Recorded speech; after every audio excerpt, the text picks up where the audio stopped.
Queridas amigas, queridos amigos, que Deus seja conosco e nos envolva na sua proteção.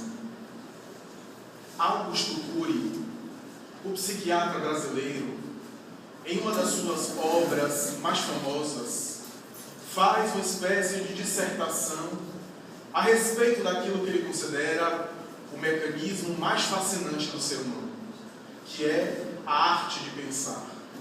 Diz ele que ainda hoje, depois de todo o avanço das ciências neurológicas, das neurociências em geral, e das ciências do comportamento, a psiquiatria, a psicanálise, a psicologia, ainda hoje o pensamento é um desafio fascinante, porque se encontra ainda não compreendido na sua totalidade, desconhecido em grande parte do seu processo.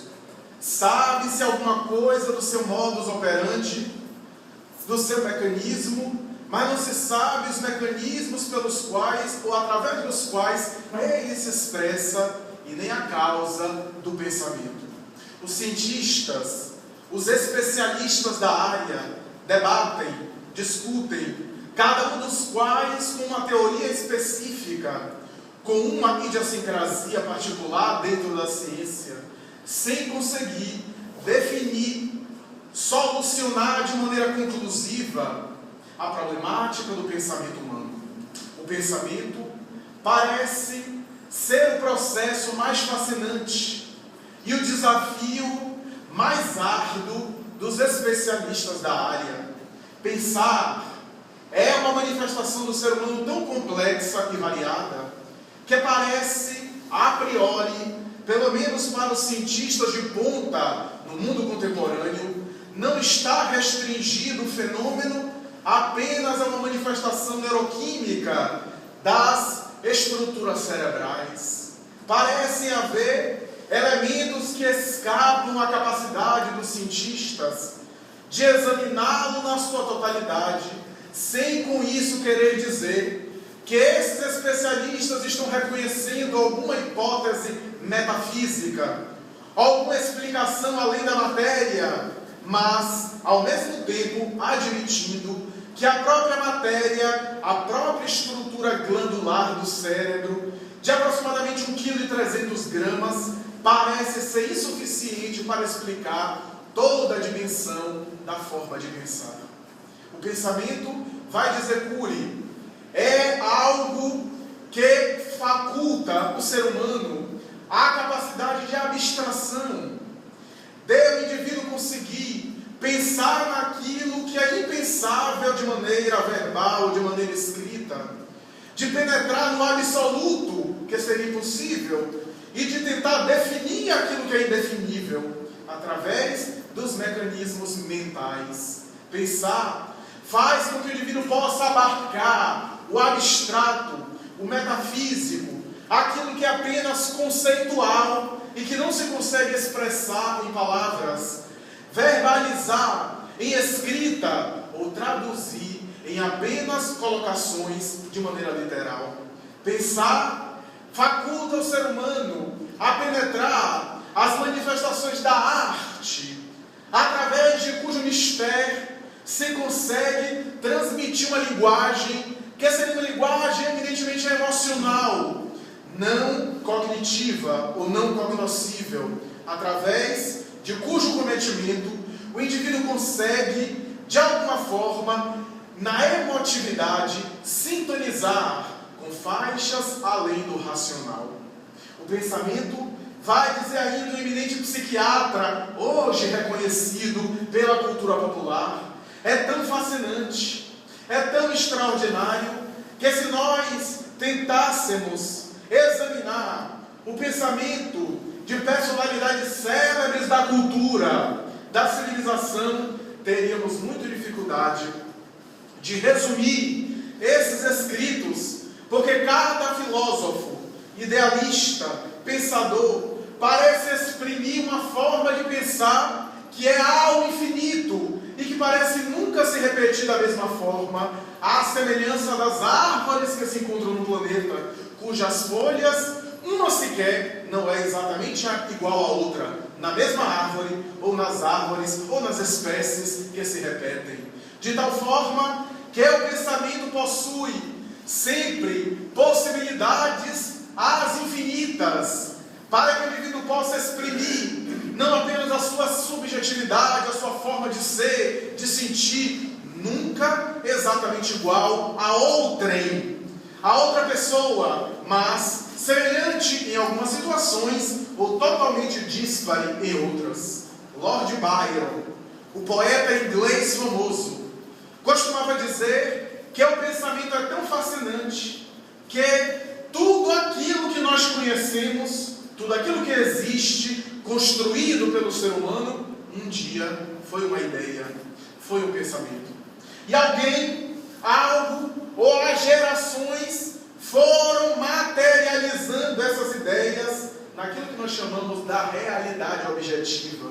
Mas tudo aquilo, de alguma forma, em algum momento passou pelo pensamento humano, passou pela mente de alguém, para mais tarde se concretizar no chamado mundo das formas. O pensamento, portanto, tem essas colocações. Os cientistas, os especialistas da neuroanatomia contemporânea, da psicologia, da psicanálise, perguntam qual é o mecanismo que desencadeia o pensamento.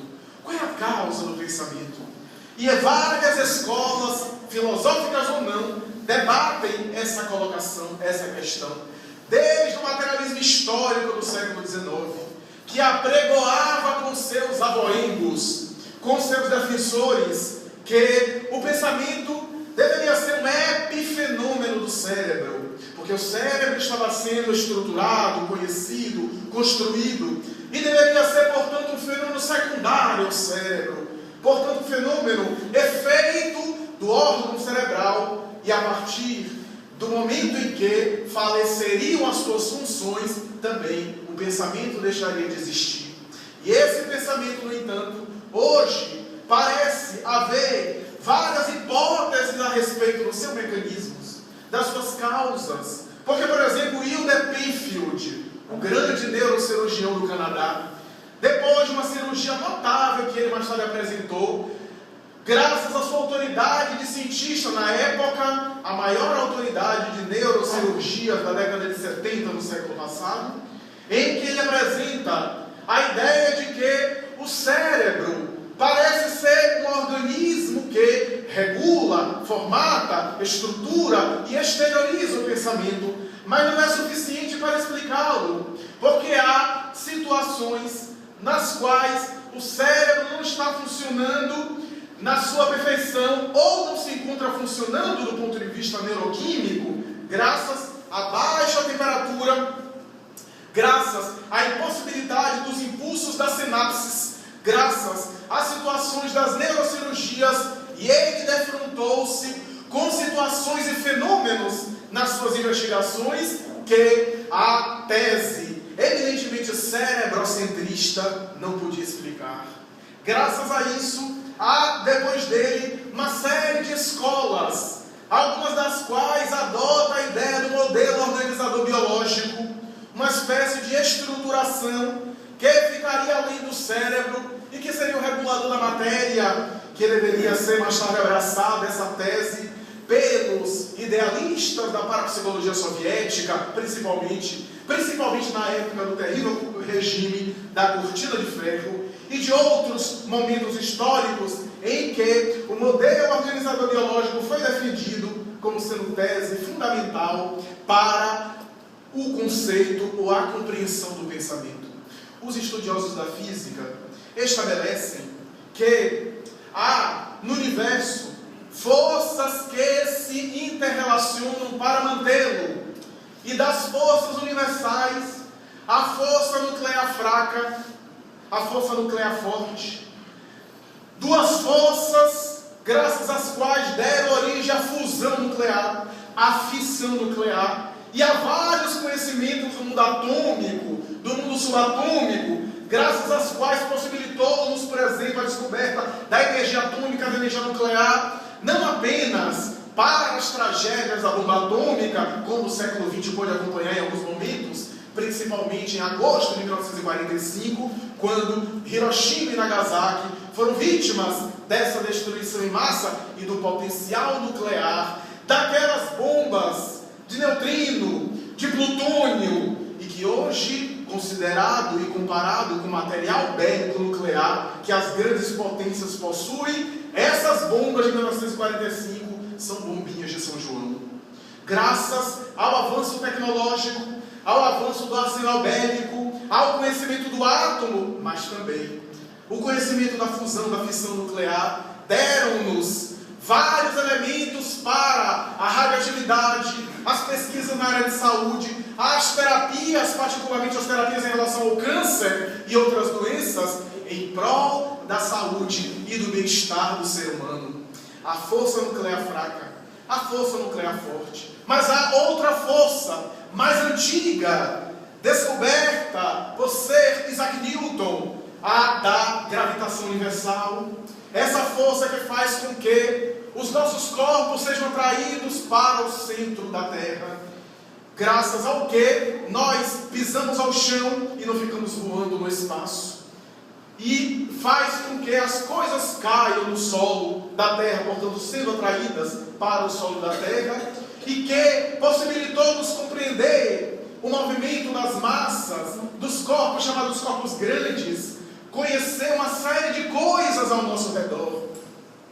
Mas também com o eletromagnetismo, também chamado de eletricidade, a ciência nos facultou a compreensão de uma série de situações na área da energia, na área das investigações, da engenharia, que nos dão hoje uma série de benefícios e consequências, a eletricidade ou eletromagnetismo.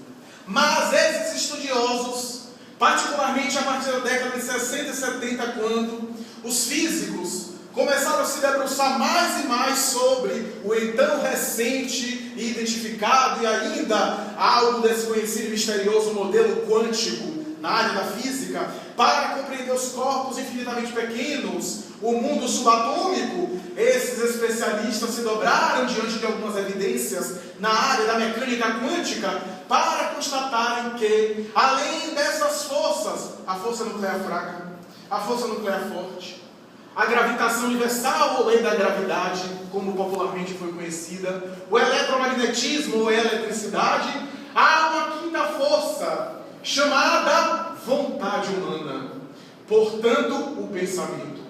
E esses físicos quânticos, alguns dos pais como Fritjof Capra, que era físico nuclear da Califórnia, e que se associam a essa equipe, alguns psicólogos que começam a examinar a consciência. À época, consciência ainda era um elemento desconhecido, então ignorado, diante das várias, inumeráveis teorias do subconsciente, do inconsciente, dos arquétipos, do mundo abaixo da linha da memória, o mundo subterrâneo, daquilo que é recalcado no ser humano. A consciência passa a ser investigada, e essa associação faz com que esses estudiosos examinem a vontade humana, o poder do pensamento, a capacidade de pensar, de raciocinar, e as consequências na área do ser à sua volta e também na área da saúde.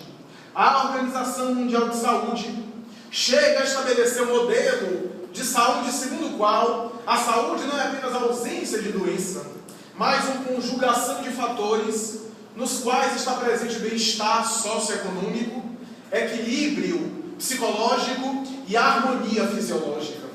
Daí porque podem haver pessoas que estão fisicamente saudáveis, mas para o modelo da Organização Mundial de Saúde estão doentes.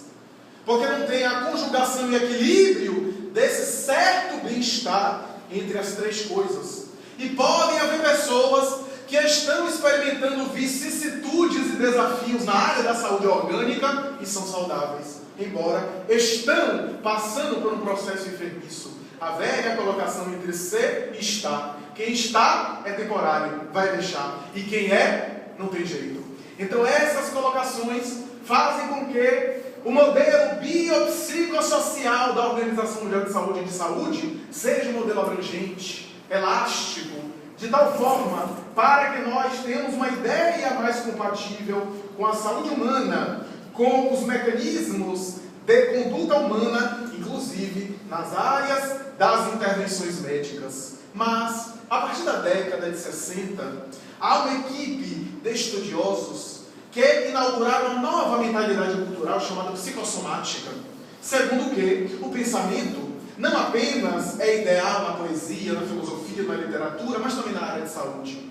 Esses estudiosos, que começou com dois estudiosos, dois psiquiatras, e que mais tarde essas investigações estenderam para outros pensadores, inclusive na área da psicanálise freudiana, chegaram à conclusão que o pensamento e a forma de pensar é essencial no binômio saúde e doença, a ponto de chegarem a declarar, para alguns de maneira exagerada, para outros de maneira precisa, que por detrás de qualquer processo enfermiço, na dimensão, no campo orgânico, há sempre um conflito neurótico, um distúrbio emocional, uma alteração de comportamento que abriu espaço para a instalação de algum processo enfermiço. Polêmica ou não, naturalmente recebendo as considerações as mais variadas e alguns inclusive criticando, mas de alguma forma eles fundamentaram com alguns casos e alguns argumentos inquestionáveis, demonstrando a incidência de determinados processos de enfermidade em relação a determinadas pessoas cuja conduta e estilo de vida, do ponto de vista mental, do ponto de vista comportamental, era específica, reproduzindo, portanto, determinadas problemáticas na área de saúde, na área das entidades clínicas, dos processos clínicos em geral. Daí eles conseguiram perceber que, por exemplo, a depressão, o distúrbio depressivo, gera em muitas pessoas, chegando hoje a neuropsicologia a afirmar que boa parte das pessoas que têm problemas de coluna tem vivência em processo depressivo, o que não quer dizer que todas as pessoas com problema de coluna não sejam depressivas, não é isso. Estamos querendo dizer que boa parte das pessoas com problemas emocionais desenvolvem questões na área da coluna, por conta da tensão, da inquietação, da postura de se jogar. E aí as situações de tensão na área da coluna lombar, da cervical ou dos membros inferiores. Pessoas que estão sempre se queixando de dores nas pernas e às vezes não fazem nada o dia inteiro por conta de tensão psicológica. Inquietações, enxaquecas, graças a cultivo de determinadas ideias que bombardeiam e agridem não apenas o psiquismo, mas também o físico, gerando processos dessa natureza. Ou então, problemas cardiovasculares, fruto hoje do estresse, que geram o infarto no miocárdio e uma série de problemáticas orgânicas dessa área, graças ao cultivo de uma aceleração, de uma inquietação, de uma revolta ou de uma alucinação desenfreada para correr contra o relógio, para competir, para alcançar, para se possuir, para granjear determinados recursos ou ambicionar determinadas coisas, a ponto das pessoas ficarem insones por conta de determinada conquista que ainda não se logrou, que ainda não se alcançou. Essas colocações foram examinadas por esse grupo de pessoas, naturalmente fazendo associações, distúrbio gastrointestinal. Quantos de nós que não os temos, por conta de não sabermos administrar as nossas tensões, e na área dos esfíncteres, na área do aparelho digestivo, não conseguimos eliminar, temos dificuldade por conta da tensão mal digerida, mal elaborada, porque não sabemos muitas vezes lidar com as nossas reações emocionais. Se vemos uma situação de briga, de conflito, uma explosão, ou nós não participamos e negamos, o que é uma atitude esquizoide, uma atitude que vai caminhar para a esquizofrenia, porque é uma indiferença emocional, ou quando nós nos envolvemos na situação, acabamos nos desequilibrando mais, nos exaltando, porque não sabemos domar e lidar com as nossas reações, uma vez que não conhecemos as nossas reações, a ponto das pessoas dizerem: eu nunca imaginaria que ia reagir daquela forma, porque muitas vezes não se estudou a si mesmo. Quantas pessoas reagem de uma forma as mais variadas, um assalto, por exemplo. Uma amiga minha dizia que No assalto, ela tinha um verdadeiro receio, porque ela não sabia das suas reações. Ela não sabia, ela ia brigar com o bandido. E na hora que foi assaltada, só faltou levar o perispírito junto. E não disse uma palavra. E outra pessoa conhecida entrou em luta corporal com o assaltante. Deu-lhe uma surra de bolsa, porque surra de bolsa é uma maravilha. E o assaltante saiu correndo, porque naturalmente arrependeu-se daquele empreendimento. Então vejamos que são reações que a pessoa muitas vezes não conhecia em si mesmo, porque não se estudou, não refletiu, não teve essa predisposição ou essa disposição. Os estudiosos chegam a dizer que na área da saúde orgânica é tanta coisa, o cortisol, o hormônio do estresse, que caindo inclusive na corrente sanguínea vai gerar uma série de processos, naturalmente desenvolvendo inclusive a produção de glicose excessiva e uma série de outras manifestações no nosso corpo, por conta das tensões emocionais, das inquietações. Daí porque nós temos visto as úlceras, as gastrites, os processos duodenais, os processos hepáticos, mas tanto quanto outras problemáticas. Já falei aqui várias vezes e repito, a pseudociese, a gravidez por autossugestão. Mulheres que, por autossugestão, engravidam sem terem sido fecundadas, desenvolvem o ventre, produzem hormônios da gravidez e da amamentação, entram em trabalho de parto e depois voltam ao normal, como se nada houvesse acontecido e como se houvesse tido uma experiência de gestação natural, apenas pelo desejo consciente ou inconsciente, insopitável de serem mães. Maria Tudor, da Inglaterra, a filha do famoso Henrique VIII, teve várias gestações psicológicas, segundo os historiadores, por autossugestão. Tal é a força do nosso psiquismo, a ponto de alterar essas realidades. O Dr. Barney Siegel, um dos maiores oncologistas do mundo, declara na sua obra Amor, Medicina e Milagres vários casos de pessoas que apenas cultivando determinadas ideias, produzindo enfermidades, ou na terapia cancerosa, na terapia do câncer, conseguiram através de uma autoestima e de um autotrabalho, reagirem à quimioterapia, à radioterapia, se fosse o caso na época, e naturalmente as drogas químicas, as medicações, ficaram boas, porquanto tiveram uma postura diferente. E ele chega a dizer que a partir da conduta psicológica do sujeito, ele tem uma ideia da sobrevida do paciente, do tempo que lhe resta, diante, por exemplo, de uma metástase, de um processo enfermiço, a maior autoridade de câncer no mundo ainda vivo hoje. Então, são, portanto, colocações excepcionais, que chamam-nos a atenção. Ele examina o caso de um jardineiro que tinha um câncer no estômago dilacerador, e quando ele chegou no consultório do Dr. Barney Siegel, ele disse: você vai ter que ser operado agora, porque você deve se submeter a uma cirurgia para retirar 75% do seu estômago, 3/4 partes. E o jardineiro, homem do campo, disse: mas logo na primavera? Deus não vai me matar na primavera, eu volto aqui no inverno.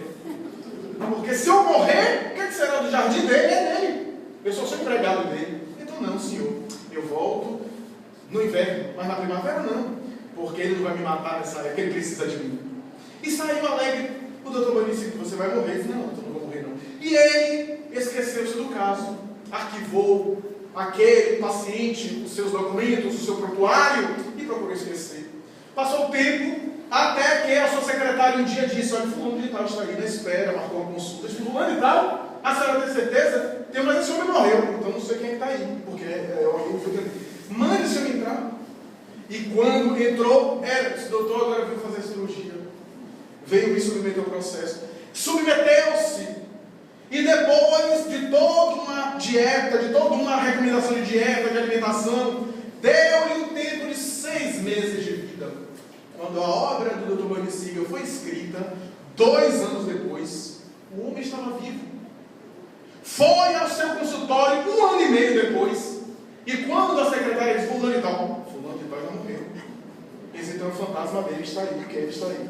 Eles mandam esse homem entrar, pelo amor de Deus. Ele: doutor, sabe o que é? Na época da cirurgia, eu me esqueci de perguntar ao senhor: o que é que alguém com câncer no estômago pode comer? Ele diz: olha, coma ácido sulfúrico com pimenta e saia daqui, pelo amor de Deus. Porque ele queria viver. E fez o seu trabalho de autoestima de tal forma. Ele examinou vários quadros. Uma senhora que se separou, e no processo de separação, ela desejou morrer. Ela chegou a dizer em uma briga conjugal com o marido que queria separar-se, e que ela inicialmente não quis dar o divórcio. E ela disse: ou eu dou o divórcio ou eu morro. E o inconsciente dela devolveu, matando o que ela não estava liberando na separação. E foi. E diante da situação, estava com metástase óssea. Ele, o médico, disse a ela: a senhora chegou tarde demais. Chegou numa época, deveria ter se consultado antes, etc. E percebeu que foi depois da separação, mas que não havia jeito. E ela então disse-lhe, perguntou-lhe qual era a chance dela. Ele disse: não há chances. Eu sou médico, não sou Deus. Mas dentro da medicina, para as estatísticas, a senhora não tem chance. Eu não tenho nenhuma chance em 100 possibilidades? Não, senhora. 1 em 1000? Não. 1 em 1 milhão? Em 1 milhão é provável que a senhora tenha. Então trate de mim, porque eu sou essa do milhão. E ficou boa. Porque, cara, diante de 1 milhão de pessoas vai ser a gente. Mas se todo mundo dizer: não vou ser eu, não vou ser eu, alguém vai dizer: não sou eu. Porque alguém tem que ser. E ela fez a sua terapia. Percebeu-se a separação, o inconsciente dela devolveu em forma de doença, estava matando-a. E ela começou a fazer a reagir. Nesse processo, começou a se envolver com outra pessoa, naturalmente. Porque também não era de ferro, começou a se envolver com outra pessoa. Teve um relacionamento, ficou boa, ficou ótima. E se casou-se com um rapaz 20 anos mais jovem que ela. E o doutor Donicílio diz assim: quem tiver um bom câncer e conseguir superar, está programado um bom casamento. Quem quiser testar essa ideia, está aí. Então, portanto, a terapia, o pensamento, a conduta do indivíduo. É claro que a gente vai morrer de alguma forma, e nem todo mundo que passa por câncer vai sobreviver. Mas, diante de muitos processos, a própria conduta do indivíduo, mesmo diante de algo inevitável, vai colaborar para uma sobrevida melhor, para menos angústias, para uma convalescência melhor, ou para um processo de falecimento de uma maneira muito mais harmônica, positiva, porque a postura do indivíduo perante a situação, que faz com que a situação diminua ou aumente a sua intensidade ou a sua situação. Porque uma gripe para mim pode ser uma tragédia, como para muita gente reclama, se revolta, e um câncer para outra pessoa pode ser um desafio. Porque tudo tem a ver também com a forma como nós enxergamos a situação. O pessimismo, por exemplo, atrai pessimismo. Já notaram? As pessoas que se queixam têm vontade de se queixar mais. Dizem os especialistas que vão surgindo áreas cerebrais específicas, de acordo com aqueles neurotransmissores que descarregam aquelas produções, aquelas substâncias, à semelhança de uma droga, e a pessoa precisa ficar viciada naquelas substâncias. Dizem alguns sítios. Então o indivíduo se queixa mais e gosta da situação de se queixar. E como a lei das afinidades é uma coisa maravilhosa, da mesma forma que os esportistas se reúnem e gostam de conversar sobre os esportes, da mesma forma que os idealistas na arte conversam, da mesma forma que os músicos, as pessoas na área de música conversam sobre música, sobre repertório, sobre interpretação na música, sobre isso, sobre aquilo, os escritores conversam sobre literatura, os pessimistas também se atraem. E naturalmente há uma sincronização, porque há uma espécie de retroalimentação. E é maravilhoso assistir um diálogo desse, porque é uma espécie de competição para ver quem é mais desgraçado. Porque o nosso orgulho é tão grande que nem na desgraça nós admitimos que alguém seja mais desgraçado do que nós. É o orgulho da desgraça. Então nós nos queixamos. Eu certa vez vi isso numa casa espírita, uma pessoa comentando, etc, dizendo: porque você não sabe qual é a minha história, eu fui órfão de mãe, etc, e a minha vida na minha infância foi muito difícil, etc. E o outro: espera aí que agora é minha vez, quando eu lhe contar você vai chorar. Então vocês vejam como nós gostamos, como nós temos a tendência de exibir o nosso ego através das nossas feridas morais.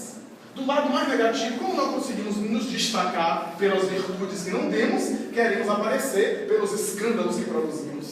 Então veja que coisa curiosa, que coisa interessante, por conta do nosso pensamento, da nossa forma de pensar, da nossa forma de expressar. Naturalmente que isso tudo aparece no discurso. O discurso, a palavra, a conversação é a forma mais acessível para a gente ter uma ideia do mundo emocional da pessoa, do mundo íntimo dela, como ela pensa, porque os pensamentos que predominam no seu mundo mental naturalmente acabam se exteriorizando no diálogo, portanto, nas conversações.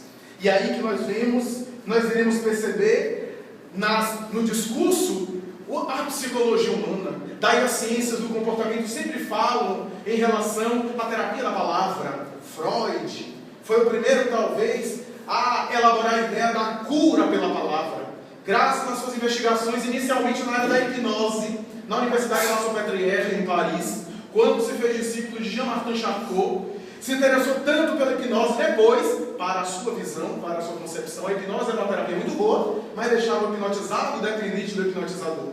Era um fenômeno de sugestão para ele, e esse sugestionamento era muito bom, mas como ele estava examinando as terapias de Jean-Martin Charcot na área da histeria, ele percebia que havia um condicionamento e uma dependência emocional das famosas histéricas de La Salpêtrière em relação a Jean-Martin Charcot. Ele não queria isso. Ele queria uma terapia que libertasse o paciente sem gerar uma sequela, ou uma terapêutica que proporcionasse uma liberação sem uma outra dependência. E graças a isso, ao voltar para Viena, depois desse estágio em Salpêtrière, em Paris, voltou para Viena, assumiu novamente a sua clínica em Viena, e os seus pacientes que estavam encaminhados ao seu colega, a um colega que compartilhava das suas terapêuticas, colega psiquiatra também. E esse homem, que partilhou tanto com ele, vai mais tarde compartilhar também a experiência. Havia curado uma das pacientes dele, Ana O. Ana O, que é um pseudônimo de Berta Pappenheim, uma notável paciente, e que ele deu esse pseudônimo para ficar no anonimato. Ana O tinha várias problemáticas, entre as quais uma paralisia no braço direito, entre outras coisas. E o doutor que atendeu o colega de Freud, depois de tanto tentar, disse: olha, senhora, não venha mais aqui. Não perca seu dinheiro, nem seu tempo comigo, porque eu não sei o que a senhora tem. Já havia médicos honestos naquela época. Hoje existem muito mais, claro. Então, ela ali ouviu e ficou tão espantada que olhou e disse: o senhor não sabe, eu não sei, confesso a minha ignorância nessa área, confesso. Eu estou tão espantada diante da sua honestidade que me permita contar uma coisa que eu nunca contei a ninguém. Quando eu era criança, eu descobri que eu amava meu pai, mas não como uma filha ama ao genitor, mas sim como uma mulher ama ao homem. E descobri que meu pai também me amava, mas me amava desejando-me como uma mulher, e não o amor de um pai nutrido por uma filha. E eu fui tomado de espanto e de escândalo, e um dia ele tentou estuprar. E nessa situação, eu lhe fui para esbofetear-lhe a face. E naturalmente nessa situação eu me lembrei daquele conceito evangélico: se tua mão, língua, boca, pé for motivo de escândalo, arrancai-o, porque é melhor ir para o céu sem um membro do que todo para o fogo do inferno. Lembrando-me dessa palavra, dessa mensagem evangélica, eu comecei a sentir a paralisia no braço. A partir daí, paralisei. E o doutor, o médico que atendia, olhou-a e disse: ali está a raiz. E começou a dizer: a senhora sentiu culpa por isso? Pelo amor de Deus, nós não somos responsáveis por aquilo que sentimos. A senhora não é culpada por aquilo que sente, porque nem sempre tem a contribuição da nossa consciência. É responsável por aquilo que faça a partir disso. A senhora não é culpada por isso. Aliás, há um período em que os mais novos se apaixonam pelos mais velhos. É a menina que se apaixona pelo professor, é o menino que idealiza a professora. É natural essas ocorrências. Eu mesmo me apaixonei pela minha mãe, disse ele. É perfeitamente natural. Mas o problema não está no pensamento, está no que você vai fazer e o que é que você vai alimentar. E começou a tratar. E ela disse: doutor, eu estou começando a sentir uma cãibra, eu posso voltar aqui? Estou me sentindo tão bem. Pode. E depois de 2 semanas ela estava radicalmente curada.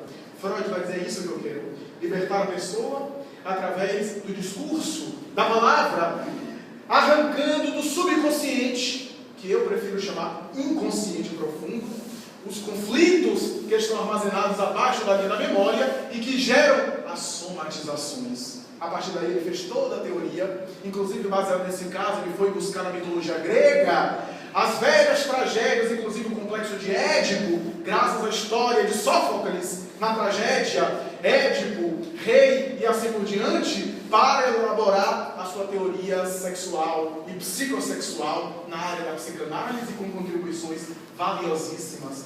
Ele deu-nos um passo para nós entendermos o discurso. Essa é a realidade. Mas mesmo na área da hipnose, temos uma ideia do poder que certas palavras desencadeiam. Se eu pedir, por exemplo, para os senhores aqui fecharem os olhos e, por exemplo, imaginar que eu esteja em frente a vocês, espremendo um limão, espremendo com força, e o limão caindo na boca dos senhores, eu tenho certeza que basta rapidamente, não precisa nenhum processo de uma hipnose muito profunda, que aí o efeito seria muito mais desencadeador. Tenho certeza que algumas pessoas começariam a salivar, apenas por esse efeito sugestivo. Então, o poder que as palavras desencadeiam no diálogo. Eric Kendall, o notável neurologista que ganhou o prêmio Nobel dessa área, na entrevista no prêmio Nobel, em Estocolmo, ele, diante do seu interlocutor e repórter, foi perguntado a respeito do como nós interferimos nos neurônios, se era apenas através das medicações, e ele respondeu que não. Eu agora, por exemplo, estou conversando com o Senhor e com os vários telespectadores que estão nos assistindo. De alguma forma, estou interferindo nos neurônios de cada um, à medida que eles me ouvem e que eles escutam o que eu estou falando. Da mesma forma que, à medida que eu falo, eles me ouvindo e você também estão interferindo nos meus neurônios, através apenas do diálogo, das palavras. Então, essa é uma realidade insofismável que ganha força na área do discurso, do diálogo. O filósofo Wittgenstein, o grande filósofo Ludwig Wittgenstein, na alemão, costumava dizer em uma obra notável, The Blue and Blau Books, o livro Marrom e Azul, que em 1965 ele disse isso, que a filosofia é a arte de explorar, de entender, de estudar o poder enfeitiçante que certas palavras desencadeiam nas pessoas. É claro que Wittgenstein estava naturalmente contaminado pelo poder enfeitiçante dos discursos de Hitler, dos grandes discursos, dos regimes totalitários, das guerras, da destruição, das palavras que desencadearam naturalmente aquela propaganda em massa e que tanto sensibilizou a juventude alemã, por exemplo, nazista, ou a juventude soviética, graças ao regime terrível também, e não menos cruel, de Stalin, e assim por diante. Tudo isso tem a ver, portanto, com esse poder enfeitiçante, com esse poder das palavras, através do diálogo, que nós poderemos naturalmente interagir. A doutora Robin Cassarja retrata uma história que foi narrada por uma pessoa, que ela abriu espaço no seu livro para depoimento, que narra esse senhor jovem americano, que era especialista em artes marciais e que havia se especializado no Aikido em Tóquio, no Japão. Um dia, voltando para casa, forte, com os músculos desenvolvidos, ao entrar num trem de Tóquio, ele percebe alguém visivelmente embriagado que entra e começa a perturbar as pessoas. Perturbar, ameaçar, inclusive violentar uma mulher, ir para lá e para cá. E ele olha aquele homem e começa a raciocinar. Tinha mais forças, tinha mais habilidade. O homem era mais velho do que ele era jovem e estava preparado ali naquela arte de defesa, portanto também do ataque, para aplicar-lhe uma punição naquele homem desagradável. E quando, olhando bem para ele, para o ébrio, que encarava todo mundo desafiando, ao olhar para ele, o ébrio olhar também reciprocamente, disse: o que é? Eu vou socá-lo agora. O que é que está me encarando? Qual é o caso? E foi para cima dele para agredi-lo. E o jovem americano ficou tranquilo. E ele começou a soltar palavras grosseiras, palavras absurdas, palavras de baixo calão. Começou a se referir aos americanos que estragaram, inclusive, o Japão. O que é que estavam fazendo ali? E referindo-se a Hiroshima e Nagasaki, etc. Começou a falar. E o jovem preparou-se para um golpe. Quando estava próximo, alguém no fundo do trem, diz o próprio jovem que deu esse depoimento, gritou: ei! O ébrio parou, voltou-se para trás: ei, é você aí! E o ébrio disse: mas será possível? Eu estou enxergando bem, ou é um velhote que está ali no fundo? Era um idoso, sentado. Venha cá! Mas agora que eu vou socá-lo. Deu a meia volta, o homem, especialista em arte marcial, ficou ali, com aquela frustração do golpe que não deu, e ficou só da expectativa, observando o que ia acontecer.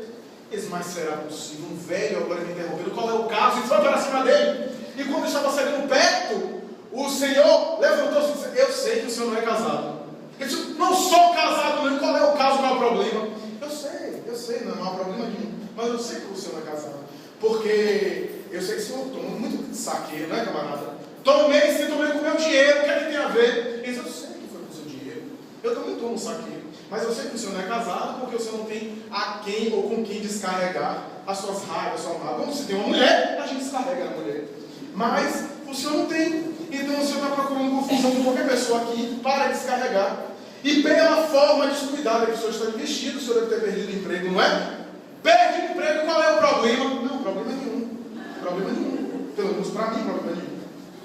Mas assim fica mal. O que é que nós temos a ver com você ter perdido o emprego? Aí você bebe e quer descontar a raiva nos outros? E ademais, o que é que você espera da vida, etc. E o jovem americano já ficou estupefato, porque o Heber estava ouvindo o idoso. E daqui a pouco, senta aqui, eu vou lhe arrumar uma esposa.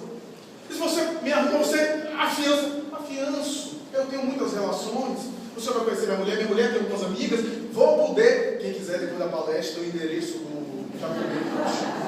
quiser algum socorro, ainda tem. Então, naturalmente eu vou arranjar, etc. Agora o senhor tem que se cuidar. Qual é a mulher que vai querer casar com o senhor, sabendo que no momento em que alguma coisa não dá certo, que você perde o emprego, o senhor se torna uma criatura repelente dessa, ao invés de ficar sóbrio para arranjar outro emprego. E começou a doutriná-lo o poder das palavras, o poder da forma de conversar. E a mesma Raul Kassar já diz: quantos de nós usamos as palavras para agredir, para desqualificar o outro? Até na área da educação, eu já falei aqui várias vezes da produção do fracasso escolar.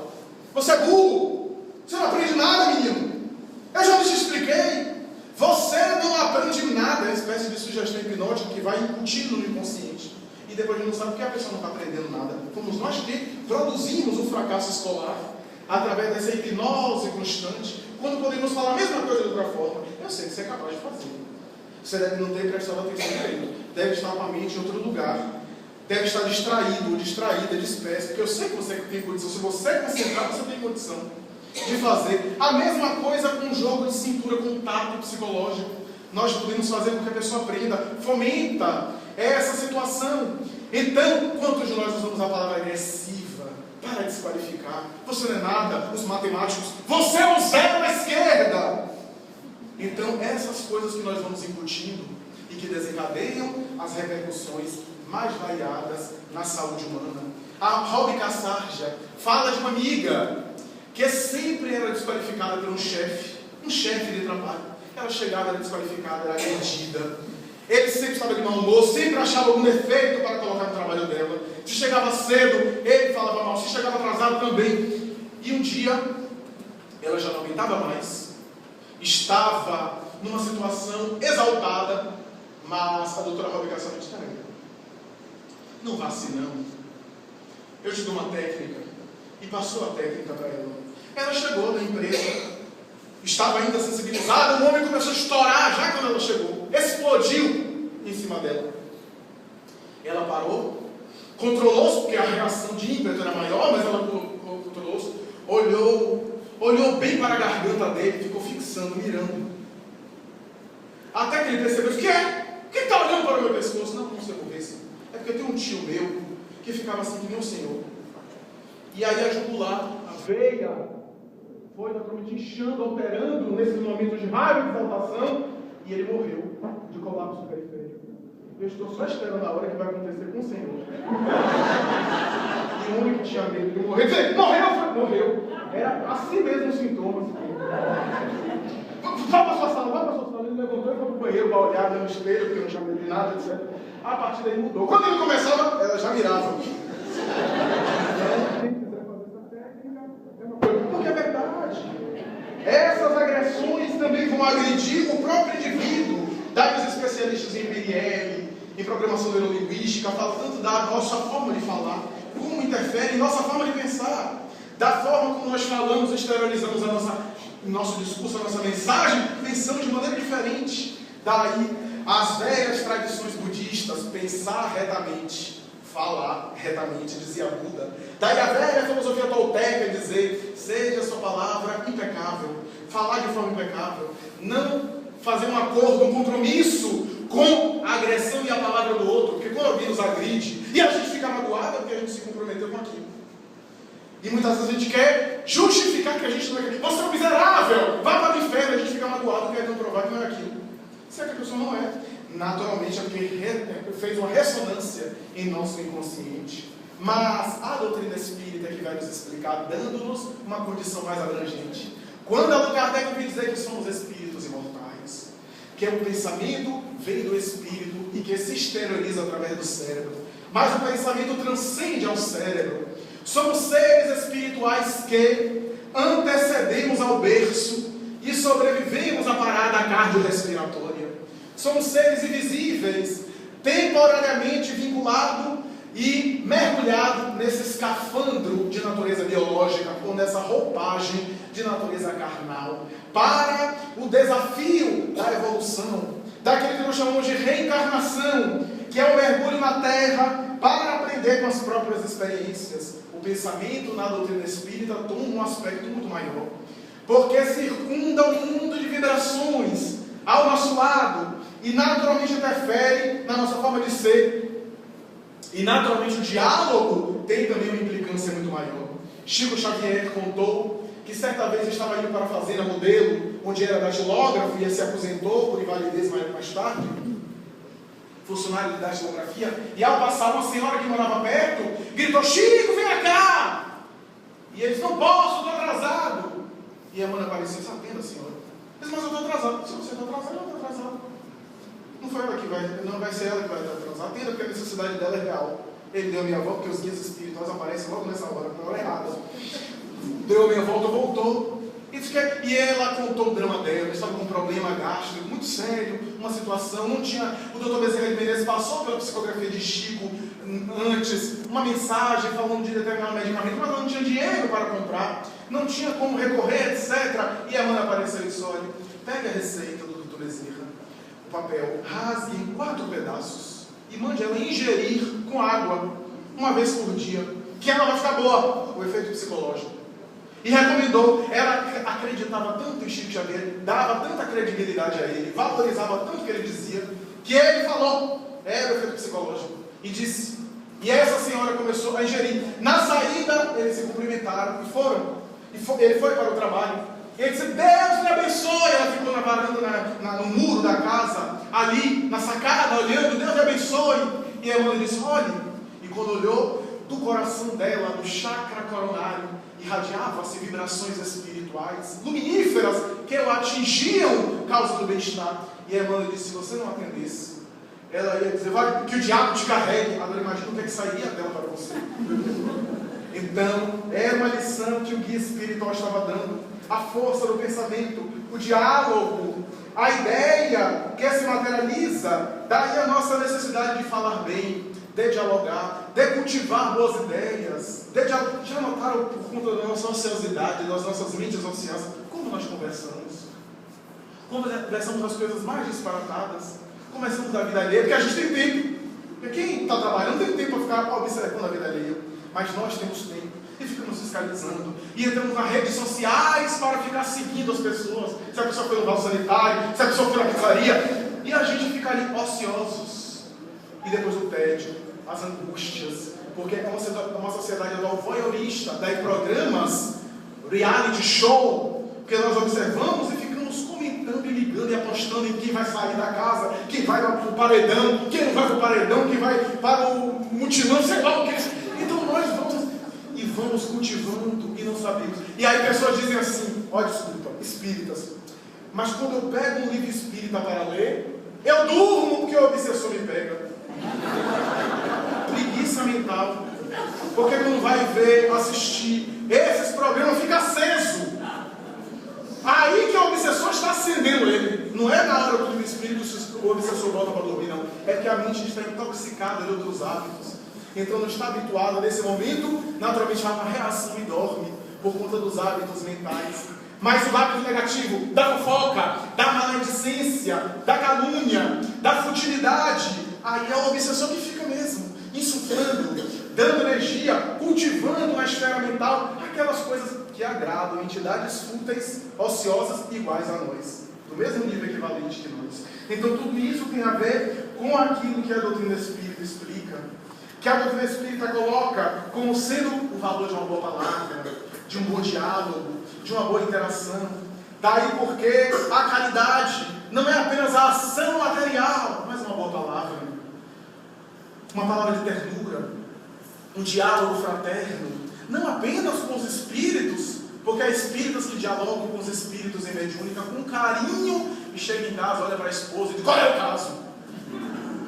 Então, a esposa também é espírito, se é doutrinador, doutrina ela também, principalmente se for rebelde, ou marido, então dialoga bem com os espíritos desencarnados, só porque eles não são visíveis, e o ser encarnado que está do nosso lado a gente trata mal, alguma coisa está errada, porque esse ser encarnado, se desencarnar, vai aparecer na mediúnica dando trabalho. É melhor a gente fazer a terapia preventiva agora, dialogar bem com ele, para ele desencarnar bem e não precisar da sessão mediúnica.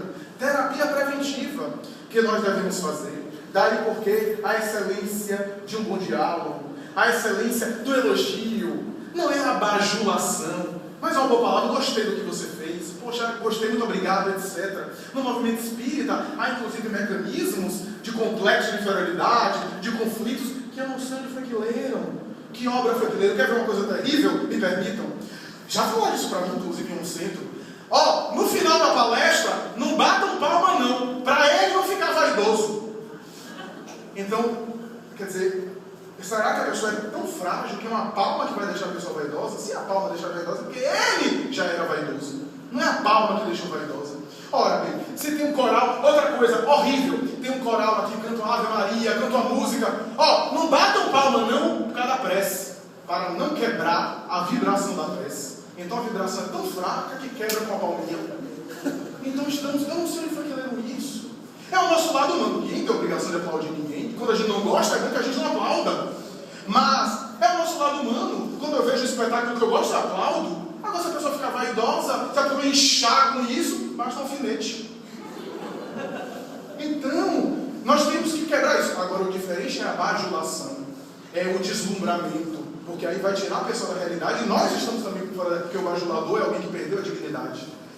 Então, é uma coisa muito diferente, essa realidade, que nós devemos superar através de uma postura de diálogo franco, tranquilo, ameno, o diálogo sem malícia. Divaldo Franco certa vez contou que quando ele trabalhava no IPASE, uma autarquia federal da época, hoje um órgão abençoado, muito querido por todos, chamado INSS. O IPASE, na época, ele era funcionário, atendia as pessoas, as solicitações.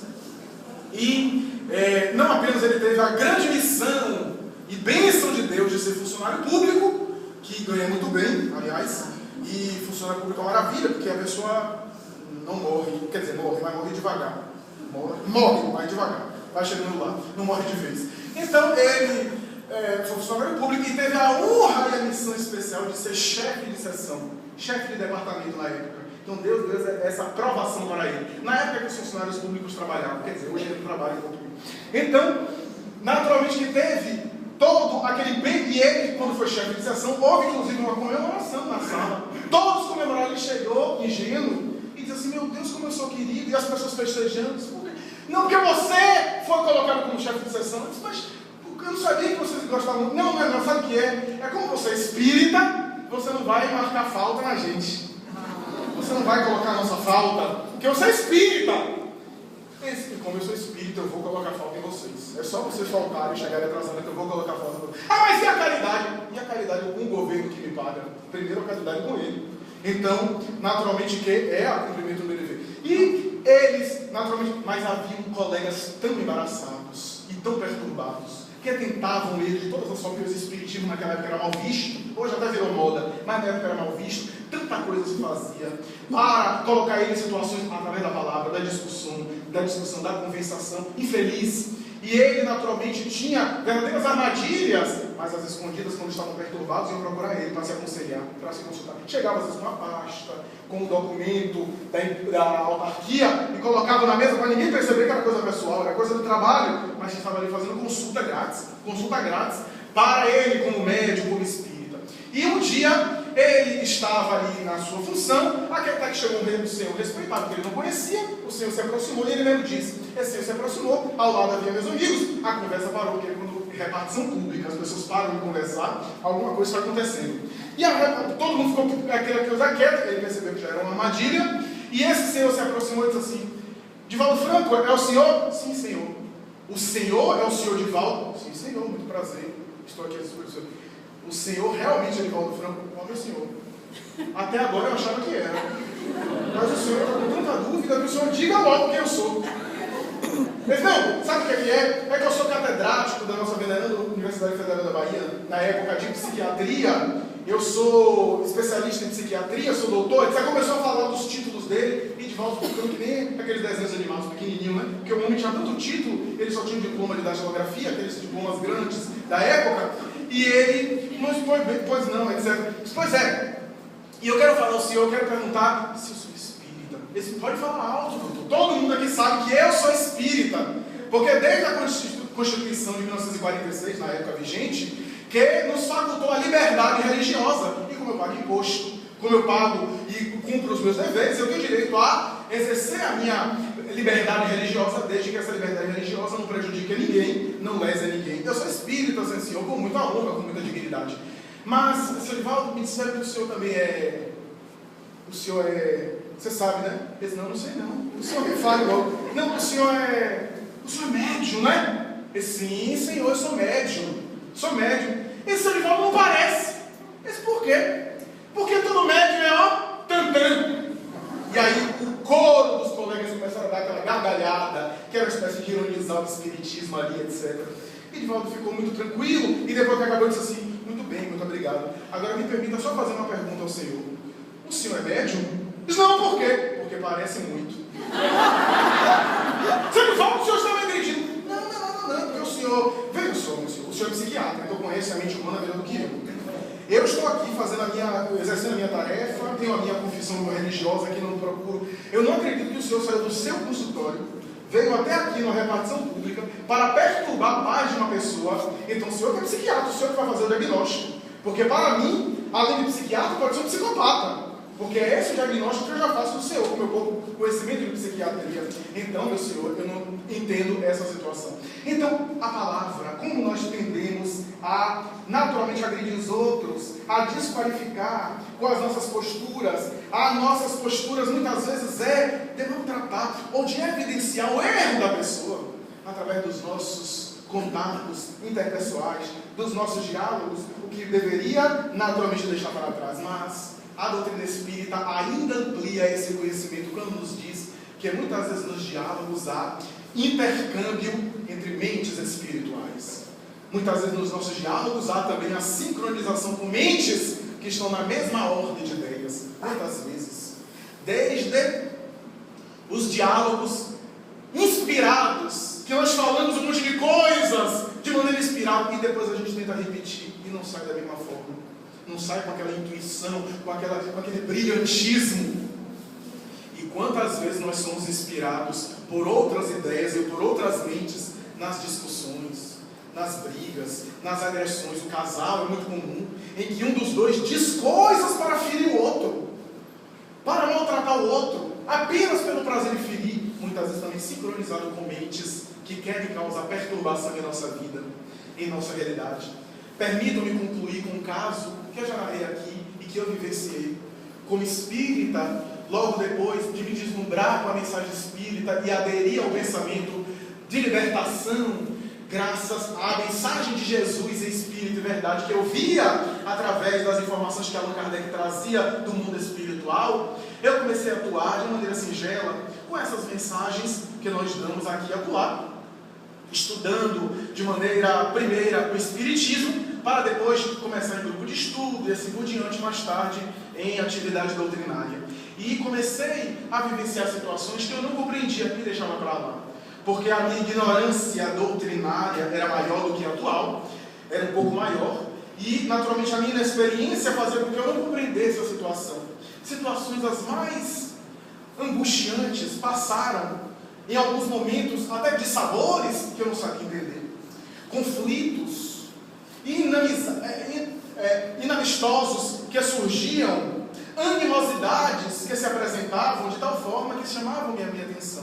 Eu me lembro que quando eu comecei a fazer palestra nos centros espíritas aqui no centro de Salvador, o Centro Espírita André Luiz, Sociedade Espírita André Luiz, eu era menor de idade, então eu ia de ônibus, e ao descer ali na estação da Lapa e subir, eu era agredido por uma senhora mendiga, que muitas vezes dormia ali em frente à estação da Lapa, naqueles bancos de ônibus, onde ali estava, e às vezes eu passava, ela se levantava alterada, ia para cima de mim, me agredia, me dizia nomes chulos, imagine. Eu ia para fazer a palestra e recebia já essa recepção calorosa. Em alguns momentos tive vontade de dizer a mesma coisa para ela, mas vinha à vontade, mas eu ficava, porque eu disse, veja como a palestra ajudava. Eu falei, com que cara eu vou fazer a palestra depois de ter, naturalmente, agredido a velhinha? Então imagina alguém passa palestrante, porque o movimento espírita nosso é muito movimentado, então os irmãos espíritas são muito fraternos, ela falava que estava ali agredindo a idosa ali. Vai dizer, não, a gente já aumenta, matou a idosa, a gente já fala assim. Então, a palestra vinha até me controlar, porque vontade vinha para eu reagir naqueles momentos. Ela me dizia coisas muito desagradáveis. Coisas, às vezes eu saltava do ônibus, ela dormindo, acordava assim, já veio o infame! Ah, meu Deus, louvado seja. Então coisas aconteciam que eu não consigo explicar. Certa vez viajando para Pernambuco, em uma cidade do interior que fica a 5 horas de Recife, eu fiz algumas palestras na cidade de Arco Verde, e voltando para Recife e fazendo uma palestra no Centro Espírita Missionários da Luz, um companheiro nosso, amigo nosso, querido de muitos anos, em uma reunião, foi tomado de uma raiva, começou a me dizer um monte de desaforo e foi para cima de mim para me agredir. Eu segurei-o, balancei um pouco, fulano, ele pareceu sair daquela alucinação e começou a chorar. Então essas coisas aconteciam e eu não conseguia compreender. Lembro-me que antes de ser espírita, ainda na infância, minha mãe católica, ela me disse, porque eu não me lembro de nada, horrorizada pelas coisas que eu dizia, porque eu dizia que via amiguinhos invisíveis me pedindo para se jogar da janela do apartamento onde a gente morava, e eu queria me jogar como se fosse um super-homem ou um super-herói, como as crianças no período lúdico elaboram na cabeça, sem entender a situação, porque eu não me lembro de absolutamente nada. Ela me conta casos quase que caricaturais que aconteceram e eu não consegui compreender. Só anos mais tarde, já na doutrina espírita, certa vez em uma atividade mediúnica, no subúrbio de Salvador, uma entidade grotesca se manifestou e começou a citar todos esses casos que eu estou dizendo, através da médium, que eu não conhecia, porque eu nunca revelei essas coisas de maneira pessoal. Revelo hoje, atualmente, em palestra.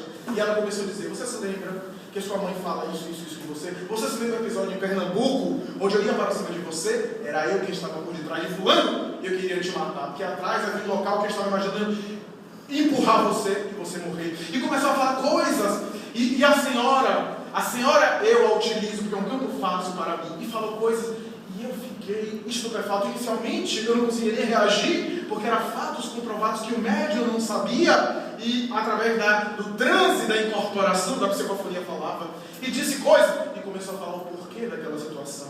Uma tragédia que, segundo ele, aconteceu há quase 500 anos, quando, segundo ele, eu estive em uma situação que deve ter prejudicado ele de maneira inoportuna. E ao reencarnar, voltei à Terra, mas ele ficou magoado. E eu disse, meu amigo, eu vou lhe dizer uma coisa. Toda vez que você me persegue, que você me aciona, que você me causa aflição, é uma bênção. Porque é uma espécie de remédio amargo, porque eu vou me libertando daquilo que eu fiz a você. Você sabe, melhor do que eu que está fora do corpo, que você só tem acesso a mim porque eu sou igual ou pior do que você. No momento que eu melhorar, você não vai ter mais acesso a mim. E vai sair dessa sintonia, o diálogo. E vou dizer mais, eu não apenas peço, não apenas não quero que você me liberte, como até peço que você me acompanhe, porque é uma bênção. Primeiro, porque dessa forma você vai me deixar na rédea. Porque se eu me desequilibrar, você me pega. Então é uma bênção, é um verdadeiro professor. Mas é você que está se prejudicando. Porque há quanto tempo se passou e você deve estar preso nessa situação? Está preso em uma situação que não existe mais. Aquela personalidade que eu fui já nem existe mais. E você também não é a mesma pessoa. Você vai fazer o que afinal? Ah, vou levar você à morte. Mas você sabe que a morte não existe. Você sobrevive aqui ao corpo. E aliás, se eu for vítima sua e desencarnar dessa forma, primeiro, que você não tem esse poder todo. Porque se tivesse, o mundo estaria sob a governança dos maus. Se você conseguir a mente de alguém na terra que esteja com um revólver ou que esteja com uma arma que acione contra mim, é porque Deus permitiu. A lei permitiu e eu devo passar por essa situação para me recuperar de erros do passado. Mas eu vou desencarnar bem. Vou passar em você, vou dar tchauzinho a você, vou para a colônia e vou ficar bem, porque eu desencarno como vítima da situação. E a vítima sempre desencarna varada. E você que era vítima minha, vai se tornar algoz e solitário. O que é que você quer? Aliás, e se eu desencarnar magoado com você? Você quer chegar aí, você me paga. Porque agora no mundo espiritual sou eu que vou perseguir você. E se você reencarnar, eu vou ficar atrás de você. Então você não veja que isso daí não tem lógica? Então você está sujando suas mãos de sangue, quando poderia ser vítima e está muito bem aí. É claro que não é fácil falar, e falei. Ele balançou a cabeça e disse, você não vai me convencer, porque não é assim fácil. E mais tarde se manifestou algumas vezes. E depois disso, olha, eu lhe acompanho. Você ainda não me convenceu, mas eu vou lhe dar uma trégua e vou lhe acompanhar. E na primeira oportunidade eu lhe pego. E ele me acompanha e falou, louvado seja Deus. Possivelmente deve estar aqui assistindo, nos acompanhando, para nos dizer a excelência da doutrina espírita. Que maravilha é a doutrina espírita que nos ensina o uso da mente, o uso das palavras nas conversações e principalmente as ações, porque o bem faz bem àquele que o pratica e o mal faz mal àquele que o vitaliza, porque o mal torna o indivíduo mal, naturalmente um adjetivo, torna o indivíduo perverso, portanto mal consigo próprio. Portanto, meus amigos, façamos o bem. Se alguém não reconhece, o problema é de cada um. Aproveitemos as horas para agir, porque o mundo físico é o mundo temporário. E logo mais, estaremos de outro lado, na grande vida, que é a vida espiritual. Muita paz.